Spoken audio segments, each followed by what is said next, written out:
예, 이제 내일 본투표가 있지요. 마지막 선택이 다가오고 있는데요.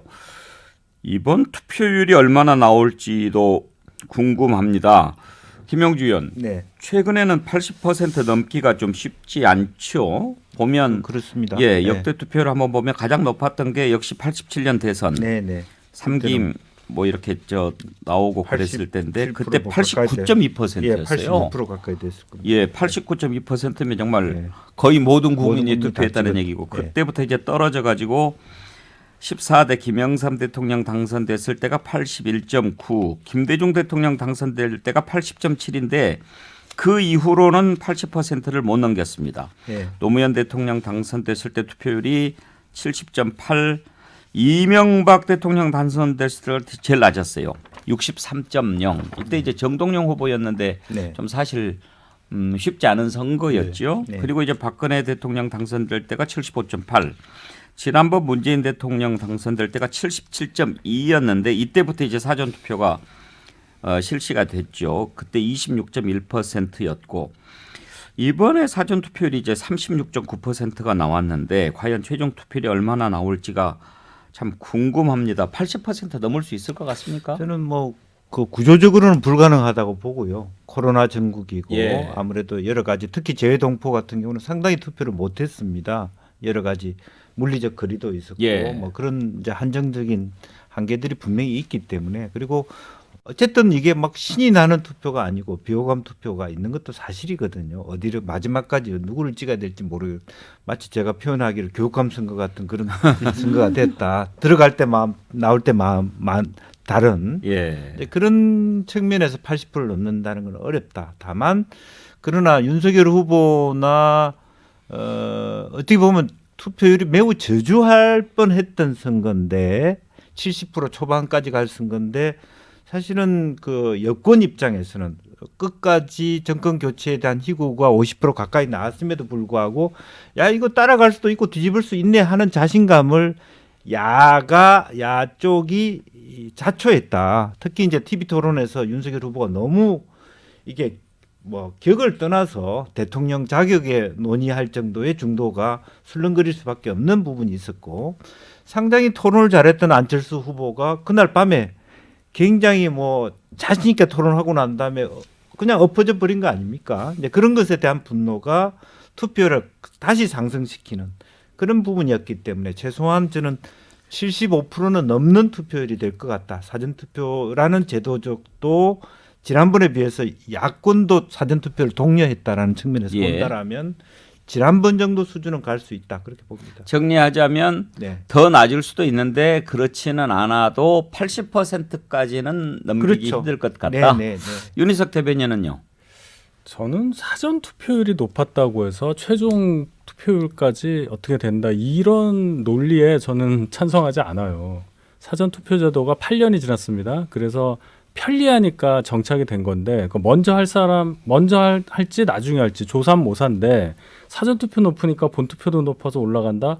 어느 지역에서 사전 투표가 높아가지고 이게 굉장히 문제가 된다 또는 뭐가 달라진다 이런 해석을 좀 동의하지 않아요. 그래서 이 부분은 좀 그렇고요. 전에는 뭐 투표율 올라가면 야당한테 유리하고 옛날 야당이요. 민주당 계열 그리고 뭐 그런 말 했지 않습니까? 그래서 그건 그렇게 생각하고 그러면 이제 저희가 잘못해서 그냥 넘어갈 수 있는 선거가 투표율이 올라갔다고 김영주 의원 말씀하셨는데 뭐 그럴 수도 있어요. 그건 뭐 모르는 얘기니까요. 다만 선거를 무슨 스포츠 중계하듯이 해석하면 안 되겠다고 저는 생각합니다. 여론조사 조금 일주일 단위로 빠졌다고 해서 뭐 어디가 결집을 했네, 어디가 뭐 실망을 했네 이런 식의 그 기사들이 많이 나오잖아요. 오늘 1% 떨어졌는데 왜 그럽니까? 뭐 때문에 그럽니까? 하는데 그것도 저는 뭘 근거로 그렇게 얘기하는지 그러면 사람들이 거기에 대해서 영향을 또 받잖아요. 그러지 않았으면 좋겠고 저는 이렇게 생각합니다. 결과적으로 정권 심판 선거예요. 원래 대통령 선거는 회고적 투표가 아니고 앞을 보자는 선거, 미래를 보자는 선거라고 말씀은 하지만 적어도 이번 선거만큼은 정권 심판 선거다. 그래서 아마도 투표율이 만약에 높다면 그 열망이 반영돼서 투표율이 높다 이렇게 해석하는 게 합리적이지 않을까 이렇게 봅니다. 예. 장성철 교수는 몇 퍼센트나 저는 뭐 나올 두 것 분 같습니까? 분석은 다 동일하고요. 저는 한 76% 내외가 될 것 같다라는 생각이 듭니다. 그렇게 구체적으로 이야기할 수 있어요? 내외니까 오차 범위가 한 플러스 마이너스 5 정도로 보면 될 것 같고요. 예. 그러니까 윤희석 대변인께서 말씀 잘 해주셨듯이 거의 총합은 거의 정해져 있는 것 같아요. 예. 사전 투표가 높으니까 본 투표도 높아져가지고 80% 넘을 것이다라는 것은 조금 무리가 있는 전망으로 보여지고요. 예. 그 정도로 해서 가늠하지 않을까. 결국에는 또 각 정당에서 결사적으로 그냥 동원해서 막 나가서 찍으셔야 된다라고 캠페인 어마어마하게 할 겁니다. 내일. 그런 점에서 보면 70%의 초반보다는 중후반 정도, 한 76% 예상해 봅니다. 내일은 캠페인 못 하죠. 오늘까지 해야죠. 전화로 막 하거든요. 이렇게 전화로 막. 투표 동료. 투표 그거 동료. 네. 선거법 위반 아닌가요? 네, 전화로 이렇게 동료 전화는 할 수 있나요? 투표만 동료하는. 투표해라. 지지 동료는 안 되고요. 예, 지지는 안 되고. 네. 송금주 단장 분석까지 들어보죠. 네. 그 저는 뭐 19대 문재인 대통령 당선됐을 때보다는 훨씬 떨어질 것이다. 이렇게 생각합니다. 그 3자 구도로 그 당시 굉장히 예. 그 치열하게 다퉜던 선거고 이번 선거는 그런 선거는 아니고 물론 정권 심판론이 작용을 하고 있지만 뭐 그보다는 그 진보 지지층의 결집 효과가 있어서 이제 투표율이 우리가 예상했던 것보다는 좀 더 높아질 거다 이렇게 봅니다. 물론 그렇지만 어쨌든 최종 투표율 자체는 그 야당에서 기대하는 것만큼 그렇게 높지 않을 가능성이 예. 높고 또 20대 유권자들의 투표 참여율도 생각만큼 높지 않을 가능성이 있다. 그래서 저는 뭐 어쨌든 70%가 넘기를 바라고 있습니다. 전체적으로 이제 네 분 전망을 들어봤는데 80% 넘기는 쉽지 않을 것 같다. 이렇게 분석을 하시네요. 내일 일단 투표를 보도록 하지요. 그런데 이제 사전 투표 상당히 높은 관심 속에 치러졌습니다. 물론 이번 대선에 대한 뜨거운 관심도 있을 거고 코로나 때문에 가급적이면 미리미리 좀 안전하게 하려고 하는 차원도 있었을 텐데 선관위가 잘못을 많이 했습니다. 분명히 뭐 수요 예측을 잘못했을 것 같아요. 이렇게 많이 나올 거라고 예상 못했던 거죠. 장성철 교수, 지금 가장 문제가 된 게 직접 그 확진자들이 투표하고 그 투표용지를 투표함에 못 넣게 된 데서 사달이 난 거 아니겠습니까? 그렇죠. 헌법상 직접 투표의 원칙을 중대하게 위반했다라는 지적을 받고 있습니다. 그런데 이제 왜 그랬을까 하는 건데 지난번 총선 때도 확진자들 투표하지 않았습니까? 네. 그러면 그때도 그런 식으로 했나요? 그때도 그랬습니다. 근데 그런데 이제 그때 수가 적었고 그렇죠. 문제가 안 났고 그렇죠. 또 총선 끝나고야 부정선거 시비가 생겼으니까 그런 것에 민감하지 않았을 거고. 네. 근데 이제는 달라진 거 아니에요? 달라졌죠. 지금은 확진자가 뭐 하루에 20만 이상 나오기 때문에 그 확진자 분들께서 투표를 5시부터 했잖아요. 그러면은 일반인 그 비확진자 분들하고 이렇게 섞여서 투표를 하게 됐습니다. 그러니까 분리를 할 수밖에 없었고 투표 사무원을 많이 배치를 못하고 그냥 한두 분 정도 배치했기 때문에 그분들이 표 나눠주고 다시 뽑고 적고 하느라고 상당히 오랫동안 기다렸다고 합니다. 그래서 수요 예측을 기본적으로 선관위가 좀 잘못하지 않았느냐라는 생각이 듭니다. 그러니까요. 그런 부분들이 지난 2월 9일 날 국회에서 논의할 때 지적들도 하고 우려도 나왔는데 송금주 단장 그때 네. 뭐 사무총장이 아무 문제 없다 뭐 자신만만하게 그렇습니다. 답했지 않았습니까? 중앙선거관리위원회의 선거 관리 능력이 너무 떨어진다. 저희 또 여당 입장에서도 굉장히 적극적으로 문제 제기를 했고 그 당시에 그리고 그 코로나 확진자들에 대해서 어떻게 투표를 원활하게 할지에 대해서 뭐 이렇게 준비를 하라고 했는데 그 당시에 자신만만하게 얘기했다가 완전히 이번에 우리 국민들이 여러 가지로 갈등도 생기고 피해도 봤는데 제 어머니 같은 경우는 이제 지금 경기도에서 사전 투표를 하셨거든요. 예. 근데 이 사전 투표 늦게 가셔가지고 기다리는 과정에서 하여튼 그 와중에 이제 고생도 하셨고 또 확진까지 되셔가지고 그래서 이 되게 사실 저는 중앙선거관리위원회에 대해서 불만이 많습니다. 그렇군요. 그런데 오늘 이제 노정희 선관위원장이 12시에 대국민 입장을 발표한다고 하는데 김영주 의원, 네. 선관위가 독립된 헌법 기구는 맞습니다만 지금 어찌됐든 현 정부 하에서 이렇게 이제 선관위원도 구성이 되고 그러다 보니까 선관위 이런 실수가 여당에는 결코 도움이 안 되는 요인일 겁니다. 네, 당연하죠. 그리고 이제 어쨌든 야당에서도 그렇게 지적하듯이 현재 선관위원 구성 자체가 아무래도 여당이 좀 많은 구조 그런 부분 지난번에 조혜주 선관위원 문제도 있었습니다만 그런 논란이 있어 왔고 그 이전의 문제는 사실은 적절하지 않았습니다만 지난 그 선거 때부터도 뭐 부정선거다 이런 논의들이 다 있어 왔기 때문에 좀 더 철저하게 얘기를 했고 또 이 문제가 발생됐을 때 소위 최소한 그 노정희 그 선관위원장께서 어떤 의미에서 어쨌든 그 사과를 했어야 될 지점인데 예. 그냥 묵묵부답으로 넘어갔다는 부분도 더 화를 키우는 것 같습니다. 출근도 안 했다는 거 아닙니까? 네, 그래서 아니 실제로 뭐 상근직이 아니라 하더라도 그러면 선관위원이 되는 가장 중요한 때가 지금 아니겠습니까? 사실 지금을 위해서 선관위를 구성하는 거고 대선 사전 투표하고 본선거 날 출근 안 하는 그런 선관위원장 그게 무슨 의미가 있습니까? 실제로 선거가 진행되는 날조차도 오늘 주말이니까 쉰다 이렇게 얘기하는 건 정말 말이 안 되는 얘기죠. 비상근이라고 하는 게 항상 나와야 될 필요는 없다이지 그럼요. 언제나 안 나와도 된다는 아니잖아요. 예. 그런데 그러니까. 선관위원장이 선거하는 날보다 더 중요한 날이 언제인가요? 그러니까 1년 맞습니다. 내내 안 나오더라도 선거하는 날이라도 나와야죠.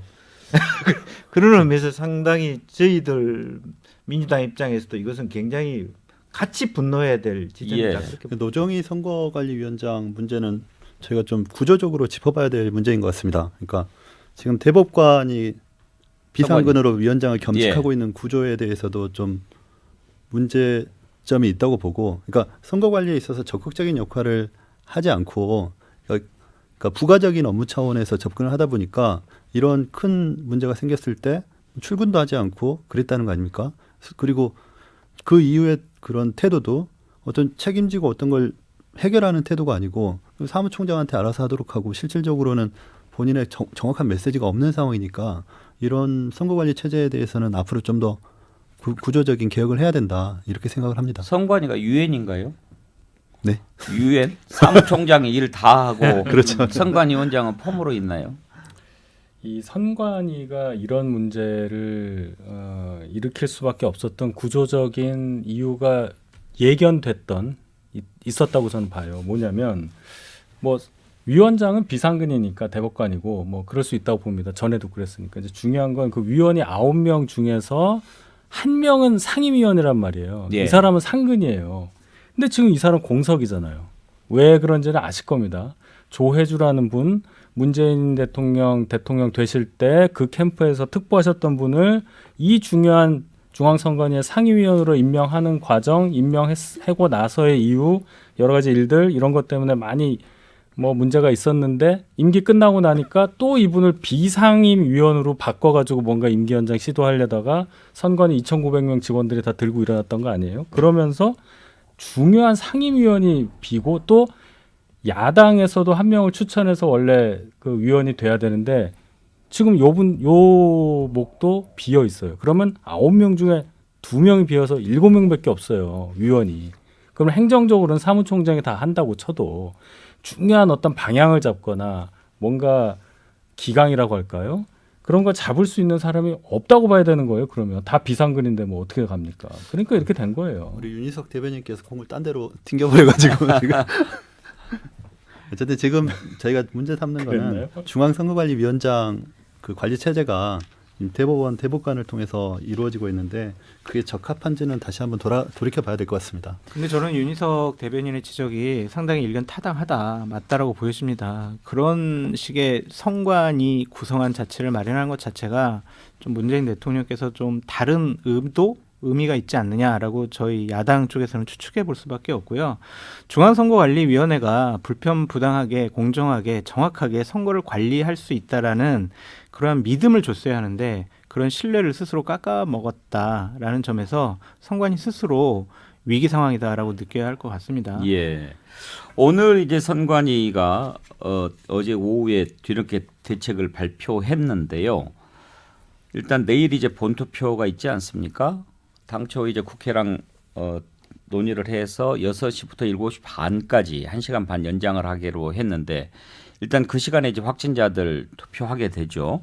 그래서 확진자들 외출 허용 시간을 당초에는 오후 5시였는데 오후 5시 50분으로 늦춰가지고 확진자들 또 봉인된 투표함에 투표지를 넣도록 그렇게 하기로 했습니다. 문제는 우리가 이제 일반적으로 비확진자들 같은 경우에 6시까지 입장하면 투표하게 돼 있지 않습니까? 그렇습니다.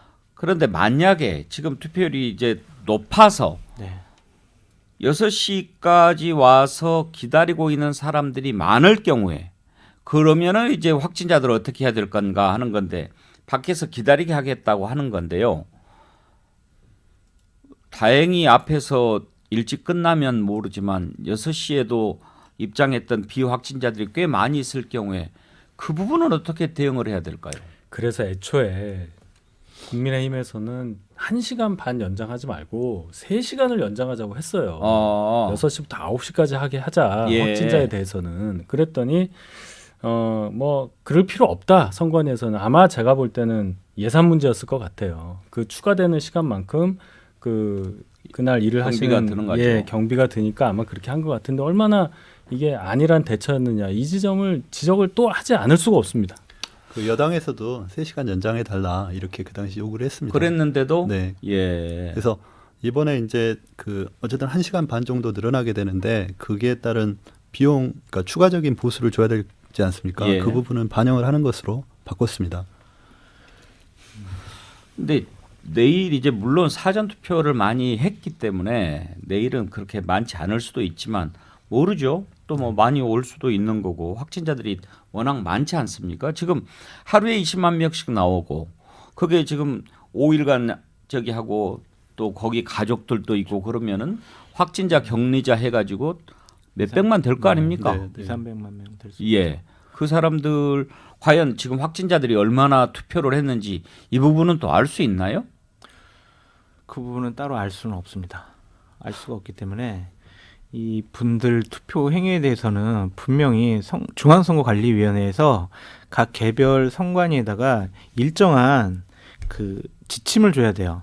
자꾸 뭐 애매모호하게 해서 각 선관위에서 알아서 하세요라고 하면은요 이것도 큰 사달이 날 것 같다라는 생각이 들어서 오늘이라도 명확한 지침을 내려줘야 한다라고 생각이 듭니다. 또 이것도 있어요. 내일 투표 마감 시간이 저녁 7시 반 아닙니까? 네. 그 전에만 도착하면 번호표를 준대요. 네. 그러면 번호표만 있으면 7시 반 이후에도 투표할 수 있다 이런 뜻인가요? 그렇죠. 그런 그 투표장 뜻이죠. 안에 들어가 있으면 예. 그런 네. 번호표를 받으면 받아놓으면 번호표 받고 다른 데 가 있으면. 그 변호표를 투표장 안에서 받으니까요. 딴 데 예. 갈 수는 없을 겁니다. 투표장에서 네. 대기하는 게 아니고 별도의 대기 공간을 마련하지 않겠습니까? 확진자와 비확진자 접촉을 막기 위해서. 그 부분도 세밀하게 아마 좀 지침이 내려가야 될 것 같네요. 이번에는 이런 부분들을 좀 잘 봐야 될 것 같은데 가장 또 문제가 됐던 게 지난번에 막 이런저런 논란이 있어가지고 투표 용지를 받고 네. 너무 뭐 대기가 길어지니까 추워서 그냥 집으로 돌아간 확진자들이 있다는 거 아닙니까? 이분들 다시 투표할 수 있나요?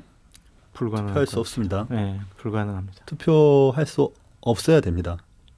저는 그렇게 생각합니다. 그러니까 민주주의 제도라는 것이 정해진 그 규정대로 해야지 그때그때 상황에 따라서 이렇게 바꿔버리면 더 혼란이 되거든요. 그러니까 그분들은 아쉽겠지만 그분들에 대해서 다시 본투표권을 부여하게 되면 더 혼란이 가중될 거라고 생각합니다. 그러니까 이제 예. 그 부분이 내가 기다렸다가 그냥 가도 된다라고 생각할 여지가 있었기 때문에 그런 거예요. 그러니까 선관위에서 기다리다 그냥 가면 안 된다. 예를 들어 당신 이름 투표 신분 확인을 한 순간부터는 이제 여기서 해야 된다. 아니면 투표 이제 포기다. 이렇게 간주된다는 걸 고지를 안 했기 때문에 다 모르고 나 그럼 본투표나 오면 되는가 보다. 이렇게 생각한 부분이 거의 대부분이었을 거예요. 근데 송금주 단장께서는 변호사시니까 네, 투표 용지를 본인이 가지고 가는 것은 위법 아닙니까? 그렇습니다. 그렇죠? 예. 그러니까 그 당시에 구체적으로 뭐 고지를 하진 않았을 겁니다. 그 가도 된다고 고지는 하지 않았을 건데 춥고 기다리는데 시간이 많이 걸리니까 그냥 이동을 하셨을 것 같아요. 그러니까 그 부분은 굉장히 아쉬운데 그리고 그분들의 투표권이 침해당하는 것에 대해서 좀 저희로서도 굉장히 죄송하게 생각하지만 그렇다고 해서 그분들의 투표를 다시 허용해 주는 거는 다시 또 다른 논란들을 계속 일으킬 거다. 기존에 투표했던 시스템 상으로도 그거는 허용되지 않았었습니다. 그렇죠. 투표용지를 배부 받았다고 하면 투표를 참여한 것으로 전산에 이렇게 예. 이미 기록이 되기 때문에 만약에 그분들을 다시 이렇게 투표권을 준다고 하면 이중 투표가 될 수도 그렇게 있다라는 되겠죠. 생각이 듭니다. 또 한 가지 문제는 예. 뭐 사인을 해서 허용한다고 하는 그럴 수 있는데 그건 아마 소송을 하든지 해서 해소를 해야지 투표권을 줄 수는 없을 것 같아요. 또 한 가지 이제 동해안 산불이 워낙 큰데요. 아직도 다 진화가 안 되고 있고 이쪽에 계신 분들 투표하기가 매우 어려운 상황 아닙니까? 이 부분에 대한 대책은 또 어떻게 마련하고 있는지 궁금한데 혹시 아시는 분 계십니까?